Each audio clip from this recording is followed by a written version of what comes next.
I'm getting a microphone and I'm not allowed to look at that. So I get you, Elizabeth. So, oh my God, fuck me running up a limb. I can do this. Okay, my name is Alexandra. And tonight the topic is coincidence. And I like to call them coincidences. And what I want to share with you is my 4 quarters, which are my besties, my best friends in the whole wide world who live locally and have always been there for me as long as I have known each and every one of them, which is a fairly long time. And the first one, I am using anonymous names because I'm trying to protect, it's a scary world, y'all. Have you noticed? Yeah, things have gone a little bit haywire. So the first one, I like to call them Optimus Prime. Yeah. So Optimus Prime I met when she was 19. And she was very shy and very darling. And she and her grandmother were helping me clean my house. And it was the 6.8 Nisqually quake. Y'all remember any was around here then? And I could not believe it, heavens to Betsy. They showed up regardless at my house. And my CDs, remember those CD things? They were all over the fucking floor, and there was glass every fucking where, and I was just a holy hell of a mess. I couldn't reach my parents, I couldn't find my children, I was freaking out, and there they were cleaning my house, and picking up the broken CD things, and I was like, holy cow, wow, Optimus. Well, the way I called her Optimus was, I had a son after she and I had known each other for a piece, and he was obsessed with those Transformer kind of things. You remember those guys from the 80s? And he would get so frustrated because he couldn't put them back together, and I couldn't either, to save my life. And so rather than having her vacuum and sweep, I'm like, hey, yo, Optimus, can you put the Bumblebee back together or the Optimus Prime? Because otherwise, I'm gonna lose my shit. Right? So anyway, what I wanted to tell you with this is that these are my 4 quarters, right? These are 4 quarters equals what, everybody? $1. And it also makes you what? Rich. 100% whole. So, that's my first one, and what I learned from each one of these quarters, Optimus Prime taught me that showing up matters. Show up. Say you're gonna fucking show up, then show up, and she always did. My second quarter in the 4, I call her the church lady. No, we're not talking about Dana Carvey from SNL. No, we're talking about a true believer, but not a hypocrite.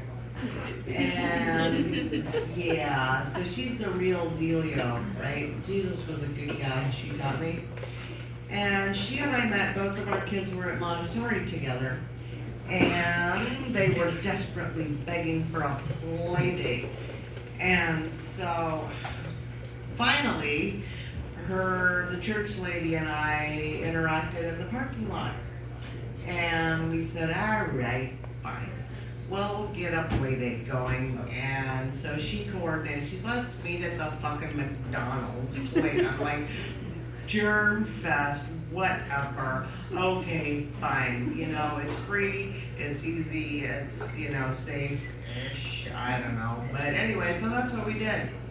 And I thought that she and I had absolutely nothing in common because she's one of these people, and I apologize to you, church lady, but I think you'll understand. She has kind of one of those standing bitch faces, you know what I mean?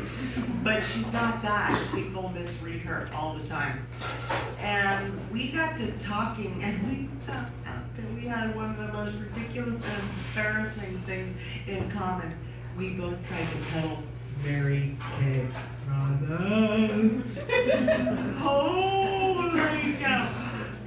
like, who the hell does that? But yeah, we did that and it didn't work. It was a flop, it was a fail, it was a whatever.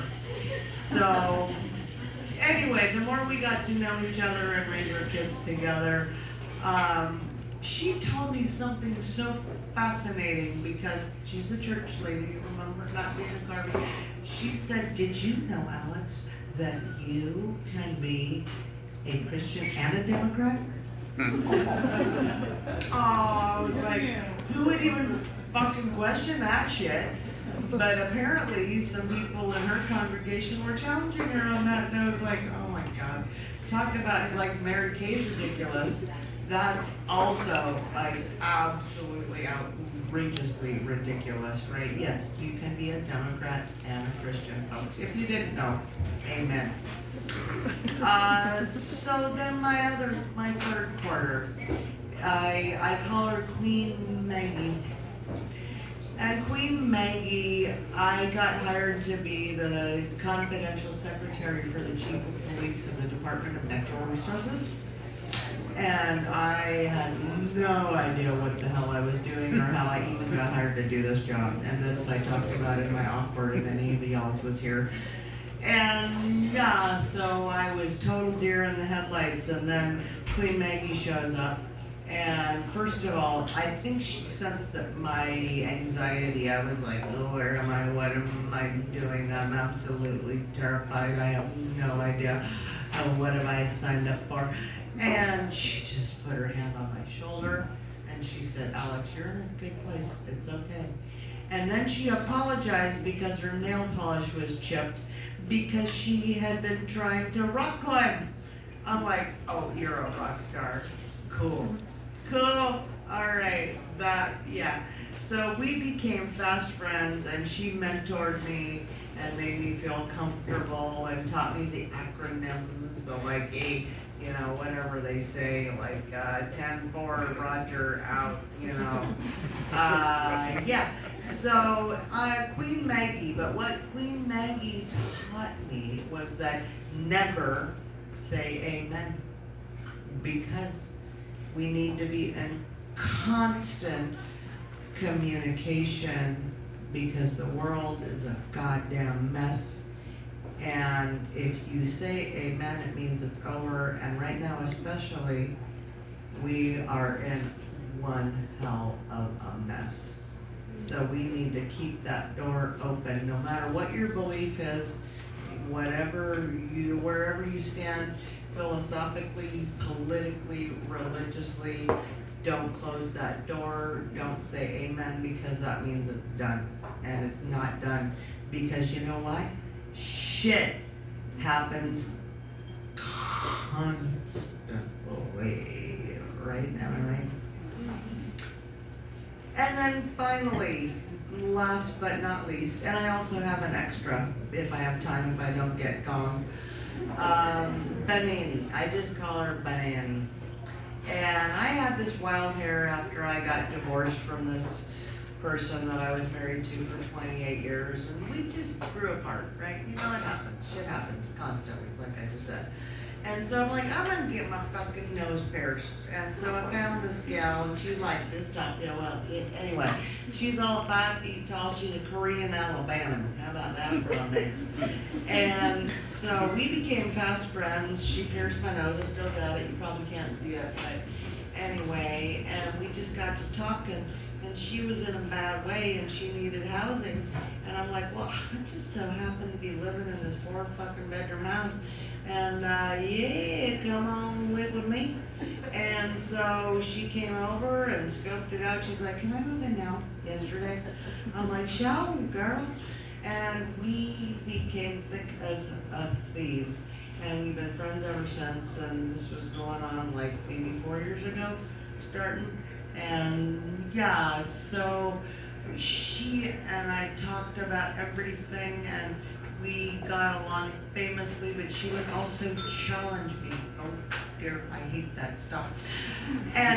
But anyway, my takeaway from her, what I learned from Banani, was that sometimes you need a hug, not a lecture.